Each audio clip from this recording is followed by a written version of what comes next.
Hello everyone, this is another comic book video reaction. We are going to react to WatchMojo's top 10 biggest missteps in comic book movies. Alright, let's react to it and hope you guys like the video.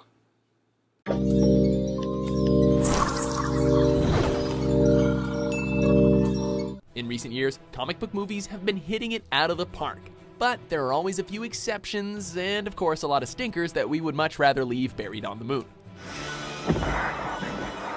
Welcome to WatchMojo.com, and today we'll be counting down our picks for the top 10 Batman biggest Robin. missteps in comic book movies. That we can agree on. Adapting a comic book to the cinema world is a lot harder than it looks. And because a superhero movie necessitates a big budget, there will be big box office expectations as well. This is what it means to be a judge. This is the commitment I expect. As a result, pleasing die-hard fans as well as the general public results in a really fine line these movies need to walk. Here are some of the recurring sins that comic book movies need to avoid. Don't hurt the face, I'm an actor. You got a minute to live, fill it with words. Just a role.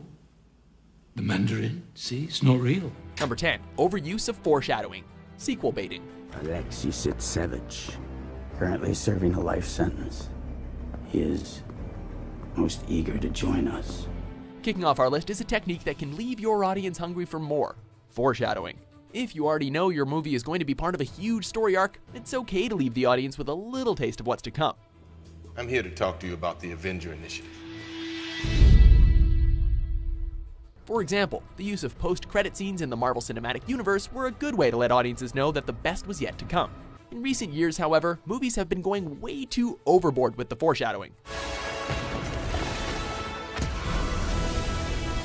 Yeah, like this one. More and more, we're seeing movies that aren't really about the movie we're watching right now, but the one we are expected to come back for next year. Sometimes that movie never gets made, making the whole endeavor a big waste of time. Why would we need a name?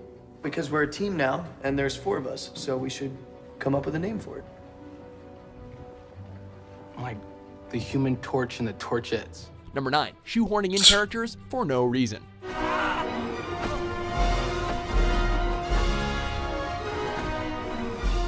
A supporting cast is necessary in any movie, but you need to be respectful to all of the characters in your movie. More specifically, if you're going to have a comic book icon like Gwen Stacy in your Spider-Man film, she should be more than just a throwaway love interest. You okay? Yeah, I'm fine. Thank you.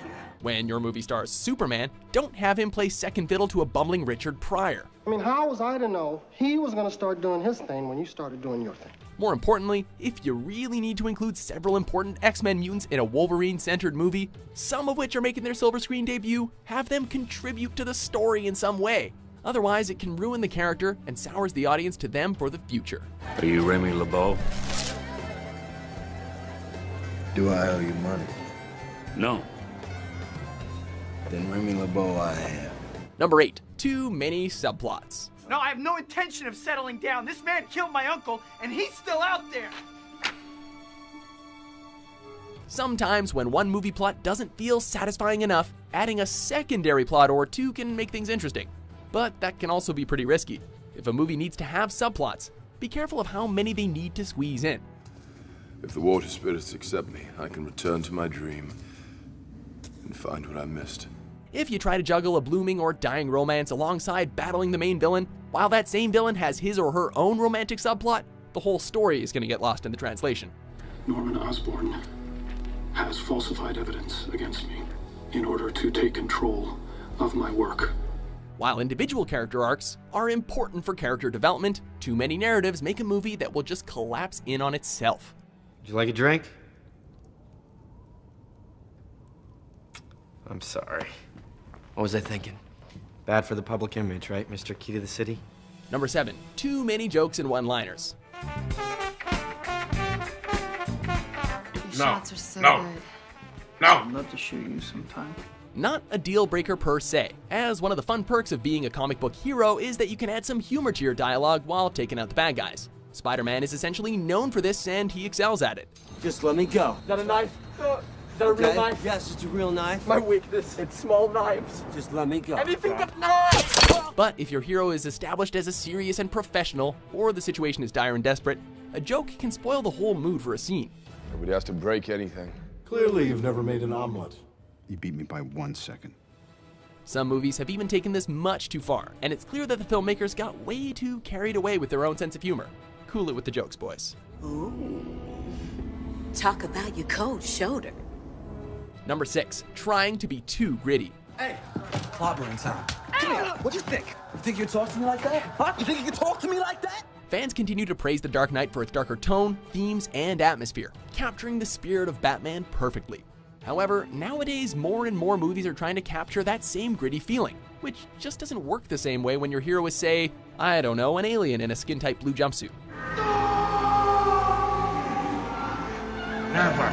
Superheroes are inherently fun like and a little a lot campy, more with ways origins he and stories that don't often lend themselves to be taken too that. seriously. Yet, some studios insist on trying to make it work and refuse to learn their lesson. They're sending Johnny into the field. You mean he's sending himself into the field? The only way to stop him is to cure him. Number 5, awful casting. I knew they'd do that. No doubt one crucial element to any successful blockbuster is the casting. So, if you're looking for the right actor to play your leading hero or villain, going with the big name isn't always the right call. You are so beautiful. Of course, names attract a crowd, but if he or she doesn't fit the part, you end up with a good actor in a crappy movie. I knew you'd say that. Hey, wait a second. What are you doing? Grenade. It's not unheard of for big-name actors to phone in their roles, so casting someone who actually wants to be there is very important. Even if the movie turns out to be awesome, a miscast role doesn't do anyone any favors. Our enemies are your enemies, Nick. Disorder, war. Just a matter of time before a dirty bomb goes off in Moscow or an EMP fries Chicago. Number 4, favoring CGI over practical effects. And please don't make the supersuit green or animated. CGI is necessary for most comic book movies. We get it, but in some cases it just goes way too far. When it comes to creating fantastical sci-fi scenery and monstrous green creatures smashing the hell out of everything, CGI is probably necessary. Smash.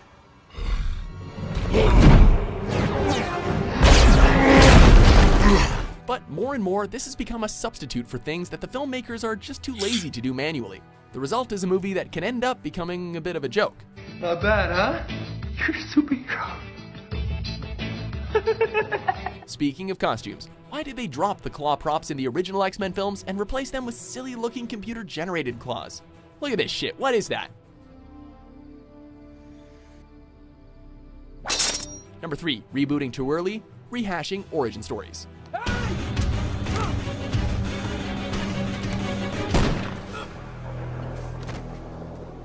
Oh look, Uncle Ben died. Again.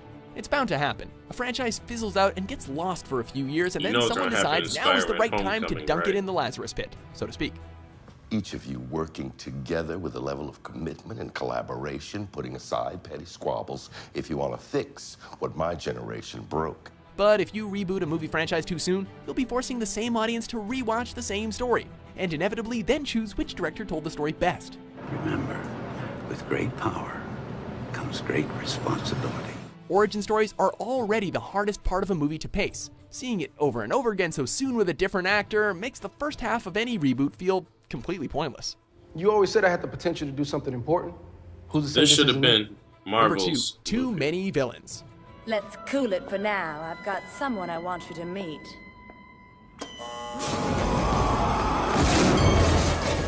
One of the best and most important parts of any superhero story is the villain. And with every hero comes some of the coolest bad guys ever put to screen. You complete me. You're garbage who kills for money. However, no matter how awesome the villain, there's no need to cram so many into one film. Just shoot where his head Spider-Man is. and Batman can handle 1 or 2 villains at a time. But the more crowded things get, the less screen time each villain will end up getting. You're so right. I'm thinking humiliation. It makes sense to have villains working together, but too many villains is always kryptonite to a superhero movie. Interested? Before we unveil our number 1 misstep, here are a few dishonorable mentions. They're all Alright, just let's see. scared kids. We don't Too know much what they are right now. All exposition. we know is that they are dangerous and powerful, which makes them extremely valuable to the guys who run this place.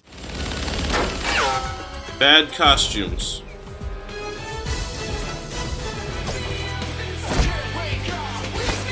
Dramatic and or ridiculous soundtrack. Too much product placement. Oh yeah, like IHOP. I am smarter than you. Executive meddling. It's clobbering time! Number 1. Not honoring the source material. I am the Mandarin! Why bother making an adaptation of something if you're just gonna ignore your inspiration? The best part of any comic book film is capturing the spirit and feeling of the original comics. So study more than just the character names, please. Wait. You don't have to do this. Alright, maybe you do. Anti-heroes in particular are something that comic book movies tend to struggle with. Whether it's everyone's favorite merc with a mouth getting his mouth sewn shut, or DC's lead femme fatale becoming a nonsensical, well, we don't even know what she becomes in 2004's Catwoman. Catwomen are not contained by the rules of society. At least with the former, the studio seems to have learned their lesson. This guy's got the right idea. He wore the brown pants. Daddy needs to express some rage. Do you agree with our list? That's why we risked so much to save you. What do you think is a comic book movie's greatest weakness? For more super critical top 10s published every day, be sure to subscribe to WatchMojo.com. Well, I'm totally over, all right? Positively. Me too, definitely. Great stems, though. Buds, too. Yeah, those are nice.